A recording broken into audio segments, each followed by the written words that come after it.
நீ நாளை வருவாய். இது பார்த்தீங்கன்னா இது வந்து ஒரு வசனம்.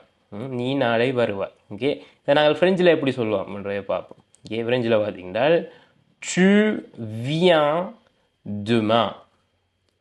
Tu viens demain. D'accord? நீ நாளை வருவாய். tu viens demain. நீ நாளை வருவாய். ஓகே, ஃப்ரெஞ்சில்.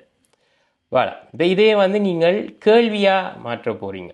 ஓகே, இப்போ நீ நாளை வருவாயா என்று கேட்க போகிறீங்க. ஓகே, நீ நாளை வருவாயிலிருந்து நீ நாளை வருவாயா என்று கேட்க போகிறீங்க.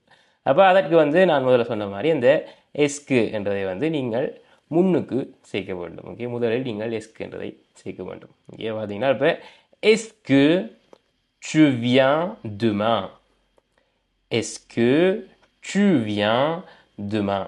அப்படின்னால் அது முதல்ல ஒரு வசனமாக இருந்தது. tu viens demain, நீ நாளை வருவாய். இந்த வசனம் வந்து நீ நாளை வருவாயா என்று மாறுகிறது.